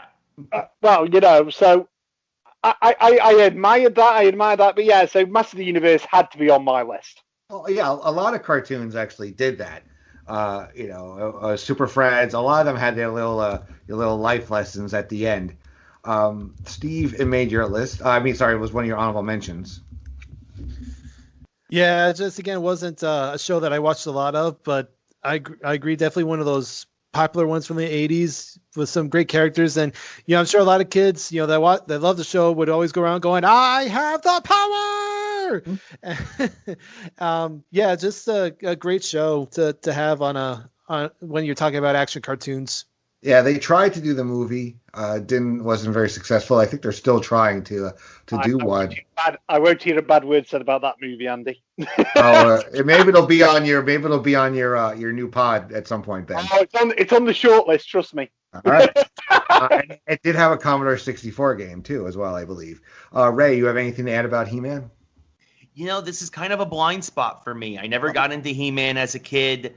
It wasn't my thing. I think, kind of to Ben's point, it wasn't really long running here in the States, and by the time I think by the time I kind of got cognizant of a lot of cartoons, I had already moved on. It never hit my radar, unfortunately. Yeah, I would watch it, but it's kind of like for me, it's like the B team, I guess, of my cartoons I watched. I do have an Orko Pop figure in my family room, so I do still have some He-Man love. All right, so we're on to Steve. Also the names I loved. What was that? I was saying it was also like the names I loved. I don't know if any of you saw that Toys That Made Us on Netflix. Yes. We called him Extendor because he had extending arms, and Fisto because he had big fists. It's like, oh, okay. And Manny faces. And Ram Man. This guy in my office that kind of looks like Ram Man. Anyway, Steve, you're up. Don't call that public, yeah. Okay. Well, my first one is one that I did enjoy growing up. That came out in mainly the late 80s. But it's been around, in some form or fashion for the last several decades. And I, of course, am talking about the heroes in a half shell themselves, the Teenage Mutant Ninja Turtles.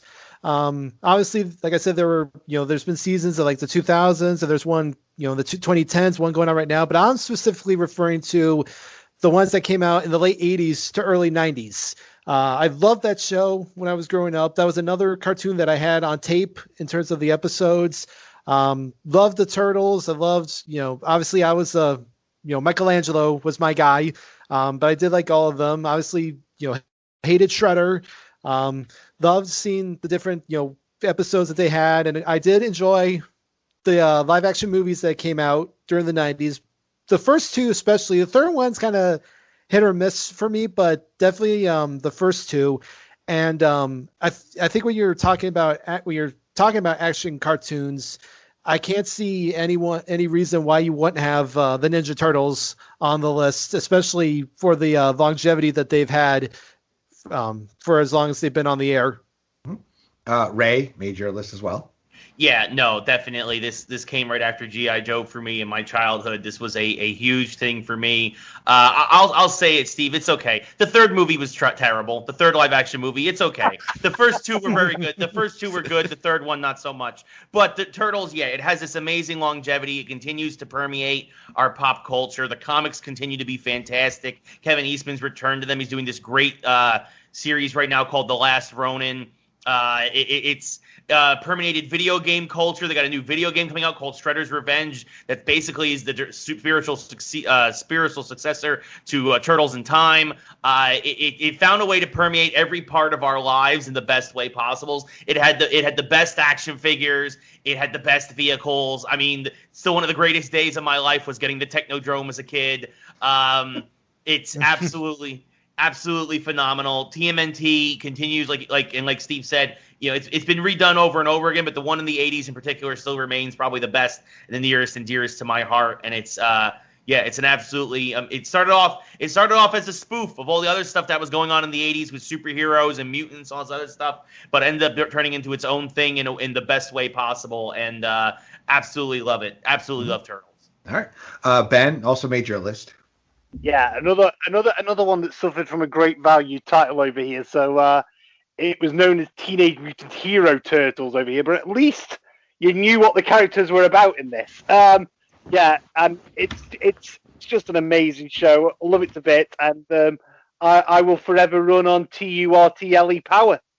There you go. It was an honorable mention for me. It was like, it's up there with like, nothing against it. It was, but it was like, it's like He-Man. It's like, not my A list, my personal A list, but definitely a great show on the B list. Fun cartoons. Video game was great. I'm still debating whether I'm not going to get the arcade 1-up version of it or not.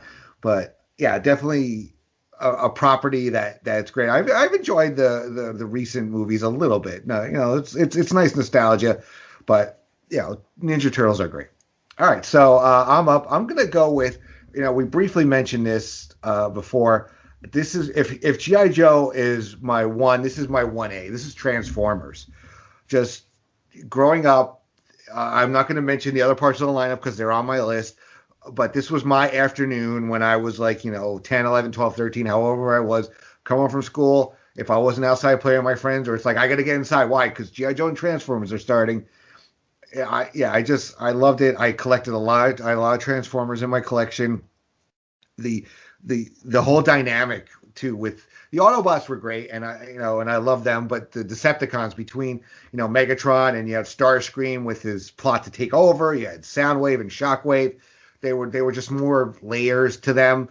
But then you start getting the other, like first you had the Constructicons, then you start adding, the rescue, I forgot to call it rescue bots or whatever they are. They all Dinobots. Dinobots, yeah, they all form giant versions of each other. I mean, I had that order of battle, and one of the only Transformers that had no known weaknesses was Predaking, which was all the Predacons put together.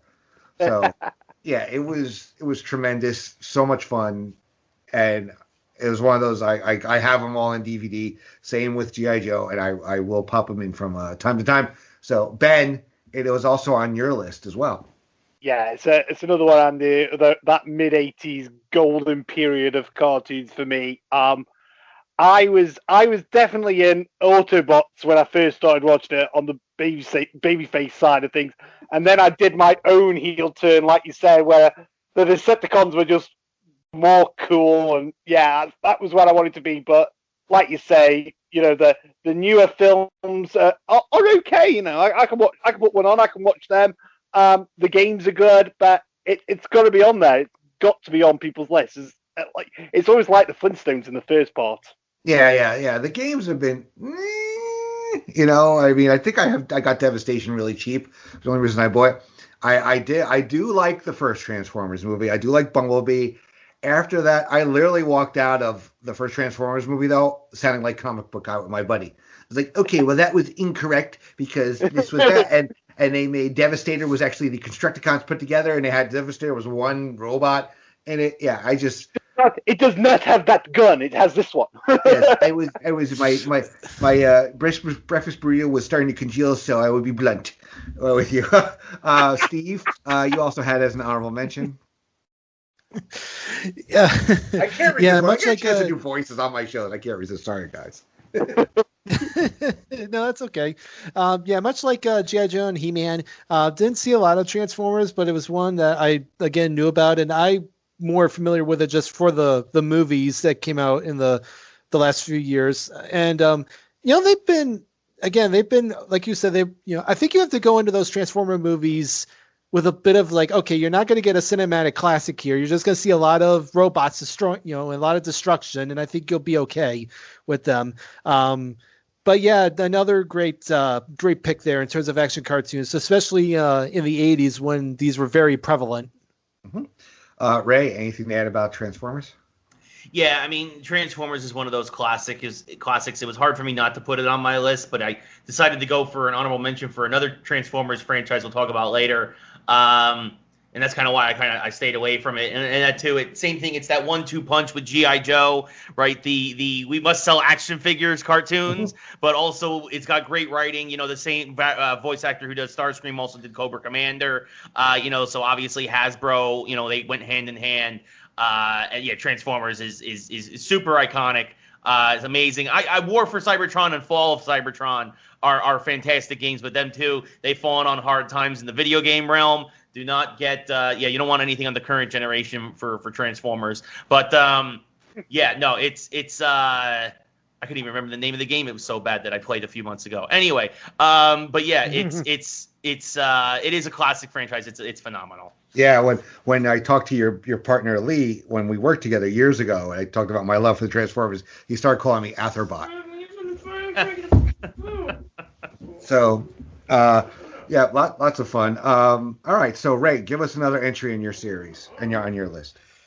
So next for me is getting a little older here, but this was arguably, I'll argue this till I'm blue in the face. This was probably one of the most important cartoon of our lifetimes, is Batman the Animated Series. This came out at the end of the summer that Batman Returns debuted. It was actually a lot of the guys who worked on G.I. Joe, including Bruce Timm, worked on this, ended up becoming executive producer for Batman the Animated Series. It was just revolutionary at the time. It was done. They drew everything on black paper to give it a darker tone. It's the first cartoon where you see the hero bleed. It's the first time a gun ever faces a camera in the term of Mr. Freeze's freeze ray. The two-part stories were they pulled on your heartstrings. It won all kinds of awards constantly, which was unheard of for a cartoon at the time because of how it did Robin's Reckoning, which is Robin's origin story. It took the comics seriously, and it took the subject matter seriously, and it treated its audience, even though most of us were in our late adolescence, it treated us seriously. And I think it's part of the reason why it continues to be one of the most everlasting cartoons of our lifetime, to the point where now Warner Brothers is desperately trying to bring it back, supposedly, again. But Batman Animated Series, an amazing voice cast, from Kevin Conroy as Batman to Mark Hamill as the Joker, to Efren Zimbalist Jr. as Alfred. You just go down the list, and it's a who's who of voice actors, and it's just amazingly done, beautifully animated, beautiful storytelling. And it was really one of the first times, probably in our lifetime, where a cartoon wasn't just trying to sell us action figures. Mind you, there were plenty of Batman Animated Series action figures, but that didn't feel like it was its sole purpose anymore. And it was just amazingly done. Yeah, Batman Animated Series, to me, again, to me, greatest cartoon of all time. All right. Steve, it made your list as well. Yeah, I definitely agree with everything that Ray said. I wasn't as much of a watcher of it as he was, but I remember, because I watched Fox Kids a lot in the mid-'90s, and you would see commercials for it all the time, and it was definitely, really, the episodes I did watch, it was a really, good show. Like you said, great cast. I mean, you ask a lot of people what they remember Mark Hamill for, they'll either say Luke Skywalker or voicing the Joker. I mean, that's how important he was to this show, and I definitely think it was one of it kind of kept Batman in the subconscious for the decade before the other two films from that decade kind of killed it a bit, but yeah, definitely one of the best action cartoons of all time, and it was for DC what a cartoon that will probably be coming up shortly was definitely for Marvel especially in the 90s. All right. Ben, anything to add about Batman the Animated Series? Yeah, it was honorable mention for me. Okay. Like the boy said, it was a cartoon that was for kids, but it was never done down for kids. The only reason it didn't make my main list is because it was never on anything like commercially ready over here, so I think I didn't see it till about 2010, 2015. So, a good, 20 years, 15, 20 years after the fact, and that is literally the only reason why it doesn't have like the emotional attachment like that the other four on my list do. Unfortunately, it's a blind spot for me. I never really watched it. But everything I've heard about it is tremendous. All right, so we are up to Ben. Ben, this is going to finish off your list. Why don't you give it to us? Yeah, we're gonna finish on my list. We're gonna carry on with that mid '80s, early '90s vintage. And again, another show like Ray says where they try and sell you the figure as well as watch the cartoon. Which they managed quite successfully with me, I'm not going to lie. And it's another show with a killer theme tune. I am talking about Thundercats. Yeah. Everything about that show I absolutely love. to the point where, talked about birthday parties in the first part. I had a Thundercats party, Andy. I made a me schnoff, let me tell you. If those photos still exist, I don't think they do, thank God. But another show with a great life lesson at the end. I love the fact that, again, very uncomplicated naming of the characters, just name them after random cats. Mm-hmm. Don't need to, put an A or an O at the end of it. That's all you need to do. I think it ran for about 4 or 5 years, and it's just a great cartoon. It's, like we've said though, I do agree with Ray to a point where he says, these cartoons are just selling figures, and like I say, they definitely did that with me. Yeah, it made my list as well. I loved it. It was, a little more, I thought it was a little more refined than a lot of the other cartoons, like the animation style was. I never knew until like a few years ago that Cliff Huxtable's father voiced Panthro on the show, Earl Hyman. Yeah, I loved it. They have a reissue of figures, and they came out with the first series, and I bought them. Now I'm waiting for the next series to come out. Somebody also did I remember seeing it, I don't know if it was on Facebook or something. Somebody did a CG version of the Thundercats Open, and it's incredible anime, like how well rounded it is. That puts Chitara up there with the whole Judy Jetson and Wilma Flintstone argument there. But on his train when you need him. It would be Sean's cartoon train, I guess. But no, it would. Thundercats is just great. Mumra and the Jackalman and the Slither, whatever his name was, were great foils. Wily Cat, Wily Kit, Tigra, and of course Schnarf, which was I love Schnarf. I don't care. People can hate on Schnarf all they want, but I did love him. All right, so over to Steve. Give us another entry on your list. All right, well, I kind of teased it a bit earlier when we were talking about Batman the Animated Series. I mentioned how that was to DC. What this cartoon was for Marvel in the mid-'90s, and that is, of course, X-Men. Kind of similar to, like I said, to Batman, the anime series. X-Men was one of those iconic cartoons of the mid-'90s, especially on Fox Kids. You couldn't go, a while without seeing a cartoon for it. I mean, not cartoon, commercial for it. Just such a great show, and lots, all the big X-Men were involved in it, and it was definitely a lot of people say it was the catalyst to X-Men finally getting on the big screen.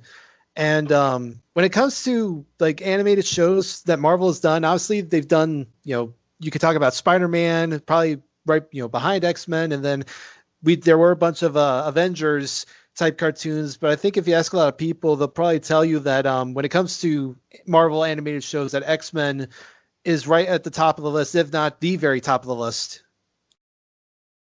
Yeah. Ray, anything to add? It didn't make your list or honorable mention, but anything to add about the X-Men?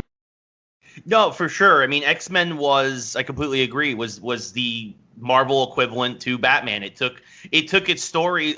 Batman had a little more of creative freedom. X-Men was like, we're just going to pull straight from the Jim Lee run, and we're just going to pull straight from the comic source material. We're not going to water it down almost at all for kids. We'll tweak it a little bit here or there, but I think that's part of the reason why it resonated with a lot of audiences, is because it was people were recognizing, oh man, they're actually using the source material, and then that led into the Spider-Man cartoon, which I would argue was for me was better, but you don't have that without X-Men. And again, like was mentioned, you had an Iron Man cartoon, Mr. Fantastic Four, you had the Hulk, you had all these other Marvel cartoons, but none were as important at that time as X-Men. And I definitely think that it was the counterpoint to Batman for sure. Mm-hmm. Ben, anything to add about X-Men? I don't want anything thrown at me, any shoes or anything hard, but I've never seen it, Andy. Oh, okay. Yeah, it never made it over here. So it's in my blind spot with Batman the Animated Series as well, so it's okay, Ben. Thank you. Don't hate me too much, boys. Yeah? I muted myself because, Ben, I was so mad at you there for a second. I can't believe you haven't seen X-Men. No, it's all right, buddy. It's okay. People get angry about some of the X-Men movies. Be like, good for you. I don't see the movies. I'm not that much of a heathen. All right. So I'm going to finish off mine. I actually made a last-minute pivot. I'm going with Super Friends. Now, this could be any incarnation of the Super Friends. I'm talking about the late 70s, early 80s version. There was 9 of them. Yeah, but I'm talking about like those. Like, yeah, my favorite was the Challenge of Super Friends when it was the Hall of Justice versus the Legion of Doom. Basically, all those had every hero and their arch nemesis going up against each other. I was very happy when they came out with a Hall of Justice Hallmark ornament this year that would play the theme song. Of course, it was the one with Wendy and the other kid and the dog. But hey, beggars can't be choosers. I didn't mention the first half, but Looney Tunes and DC. We go to Six Flags a lot. I live about halfway between 2 Six Flags parks, and we go all the time. We have season passes, and a couple of years ago they came out with a Justice League ride where you would go in there, and it was one of those simulators. You put the glasses on and you ride through, and you're shooting at stuff because you're battling up against Lex Luthor and a bunch of the other the bad guys, and yeah, and it literally looks like you feel like you're walking into the actual Hall of Justice. The theming is incredible. It's not quite up there with Disney and Universal, but it's pretty damn good. Just it's my childhood. And that's why, when the Justice League movie came out, I was so disappointed. I enjoyed the Snyder one. We talked about that on Pop Goes the Movies. Check that out. I know, Ray, you did a spoiler review on Geeks Who Like Sports. So if you want more Justice League content, check out those pods. But Ray, you have anything to add about Super Friends? I mean, Super Friends is another classic Hanna-Barbera, if I remember correctly, produced property, obviously working with DC and Warner Brothers. It just, it made perfect sense. They created some characters specifically for the purpose of the show, but, facing the Legion of Doom in later years, it really kind of shined a light on DC properties in a tremendous way that really helped them kind of stay afloat until they found themselves story-wise in the comics again in the late 70s, and they're like, oh, we should be dark again. We people, and that's but yeah, and obviously also again competing with Marvel, you had the Spider-Man cartoons of that era. So but it was bigger and better than that Spider-Man cartoon in every way because you had the whole roster of basically DC heroes, and it was Super Friends is an all-time classic. The only reason why I don't have it on any of my lists is because there were 9 iterations of it. Yeah, I'm focusing on like 2 or 3, I think, because I didn't really watch some of the later ones because as you get older. I mean, there are some cartoons that are always with, but again, just not enough hours in the day. Ben, get the Wonder Twins out of here, all right? We don't need them. I don't hate them. I almost bought Wonder Twins figures. I was at a show, like one of those small comic shows. They had the 2 of them for $100, and I had to think long and hard, and they're pretty damn cool. I don't know if they were Alex Ross or that they were. I almost pulled the trigger on Wonder Twins. So if Alex Ross did them, that's a different story. That automatically ups their cool factor. I do actually have the Alex Ross 2 line. It was the heroes and the villains. Yeah, very, very cool. If I ever set them up, I'll send a picture. Ben, anything to add on Super Friends? Only thing I'll add is, I would rather watch any of the seasons of Super Friends than a 4-hour Justice League film. I mean, who thinks that's a good idea? I say that, Ray, as somebody who has actually watched the 4 hours straight through. No, fortunately, actually, Justice League was tough for me to get through in one sitting too, man. I think I did it in 4 1-hour chunks. It's a lot. It's a lot, folks. That's the way to do it, I think. Yeah, I did 3, and then I ran out of gas, so I watched 1 the next day. So, no, but again, I enjoyed it. Steve, anything to add about Super Friends? Not a cartoon I watched, really that much, but a good pick nonetheless. Mm-hmm. All right, Ray, let's finish off your list. Yeah, so for me, again, as I'm getting older, this is getting tied into one of the biggest video games of my childhood. And I was definitely one of those kids who late adolescence, 11, 12 years old, got super obsessed with the cards and the game and trading and battling and going to competitions. And so, of course, and the cartoon persists today. It's had numerous animated movies. It had its first live action movie a couple years ago. That was, if you haven't seen it, is actually pretty good. I'm talking about Detective Pikachu there. And of course, if I'm mentioning Pikachu, I'm talking about Pokemon. To me, it was, again, I get it's a game tie-in, an action figure tie-in, a merchandising tie-in, really. There wasn't really action figures, but it really captured the essence of the show in a great way, to the point that they then spun the show off into other games like Pokemon Yellow, and obviously special cards for the card game, and it's just become one of the biggest global IPs that exist right now, pulling down billions of dollars a year. And but yeah, at the time, 12-year-old me watching that cartoon, memorizing all the normal types are weak against fighting types, and psychic beaks fighting, and dragon is weak against ice, and learning all that stuff and watching the cartoon, it was a perfect compliment to that, and it was a lot of fun. And so Pokemon is my last one. Yeah, Mike. I remember it came out when I was working at the Warner Bros. So I had no idea what the hell it was. Wish I grabbed one or two back then, but it's only something that I'm familiar with because of my kids. My daughter is still into it a little bit. My son, has so many games for his DS. They both play Pokemon Go. Ray and I are friends in Pokemon Go, so I do that. And this is kind of being like an asshole dad, but I kind of play Pokemon Go just so I can have a better Pokédex than my son and rub his face in it. So no, I honestly, I don't. They're like, Dad, do you have this one? I'm like, you got to describe it to me. What does it look like? What does it do? I have no idea what that word is. So, Ben, and Detective Pikachu, I actually really enjoyed that movie. So I thought that was a lot of fun.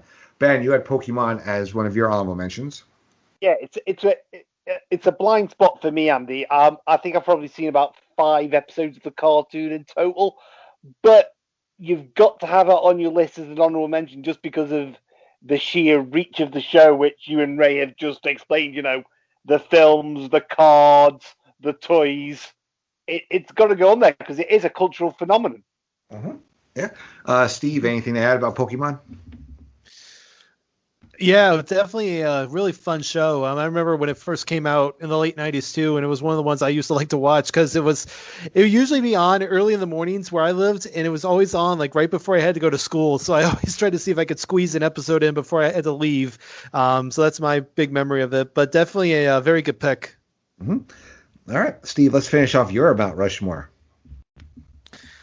All right, my final pick on my Mount Rushmore, I'm going to talk about the Caped Crusader. And no, I am not talking about Batman. I am talking about Darkwing Duck.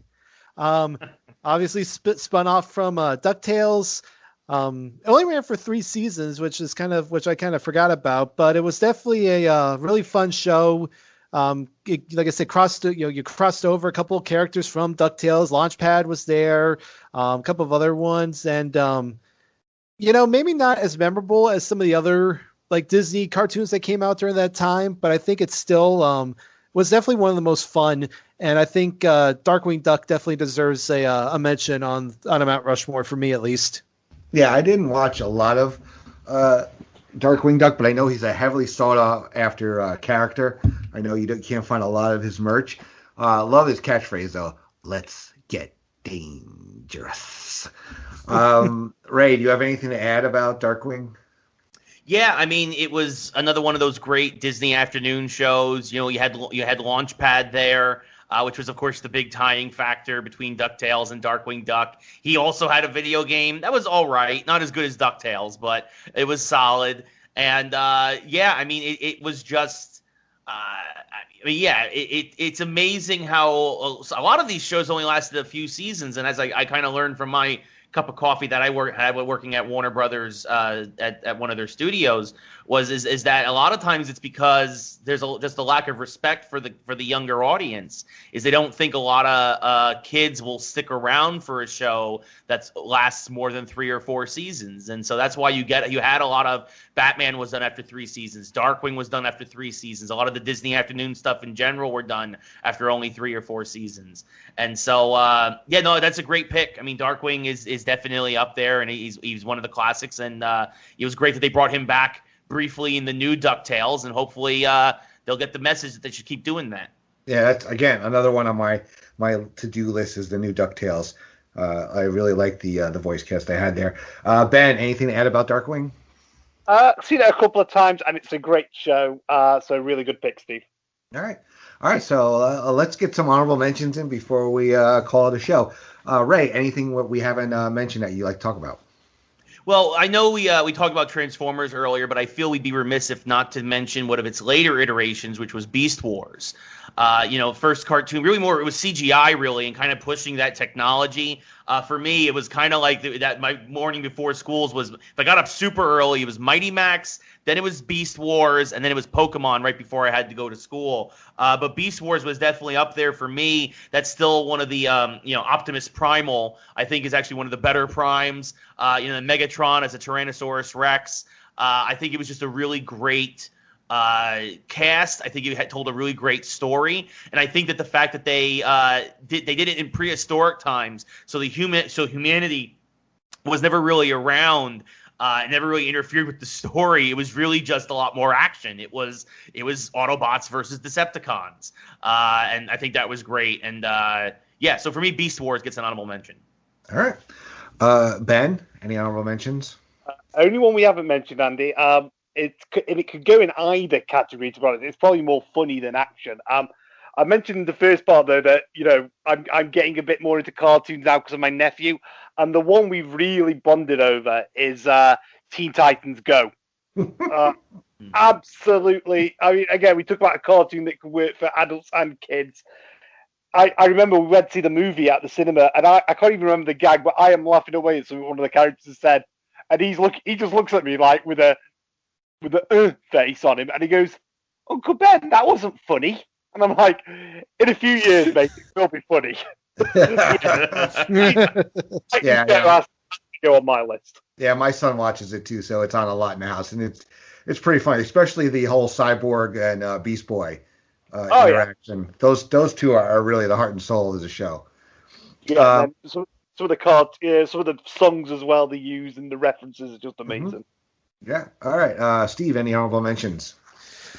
Most of the ones I had honorable mentions you guys talked about. This is actually where I had Chip 'n Dale's Rescue Rangers and Tailspin because I consider them more action than comedy. Another one I had that we didn't talk about, kind of one of those lost ones in the mid-90s, Gargoyles was another one that that got a little bit of play there in the mid-90s. And then a couple of other ones I was kind of just perusing through while we were talking. Obviously, you got from the 80s, The Real Ghostbusters. Mm-hmm. That was pretty big. That's a good one, yeah. After the movie came out, you had that. I've never seen the show myself, but I would be remiss if I didn't mention the Powerpuff Girls. Yeah, that was my daughter watched that when she was younger. Live action movie coming out within next year. It was a TV series, right? I believe. Right? Yeah, I'm not sure. I thought it might have been a movie. I don't know. I know they cast Chloe Bennett as one of them, which my daughter is a fan of hers from Agents of S.H.I.E.L.D., so she was telling me about it. Yeah. All right. Yeah. Go ahead, Steve.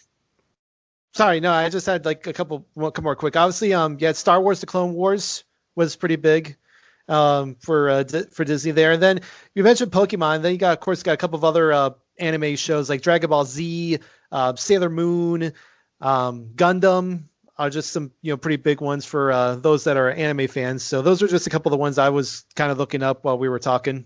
All right. So for me, I have Voltron. I owned the car Voltron. I never got the Lion Voltron, but I'm talking about the Lion Voltron for the series.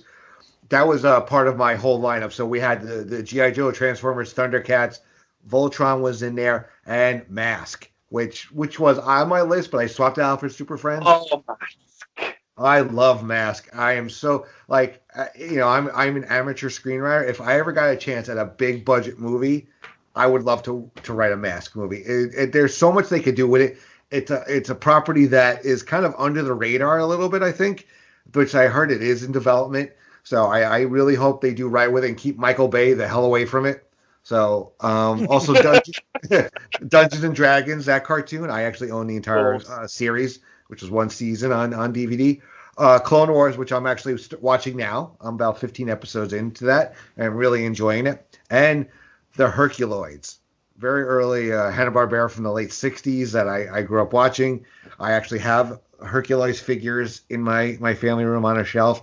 How could you go wrong? It's got a giant flying lizard that shoots lasers out of his eyes and his tail, a gorilla made out of rock, a single, not a triceratops, but he's got a horn thing where it shoots out these molten balls, and then you have these glooping gleep. So I mean, it's the best. It's just awesome. I love it.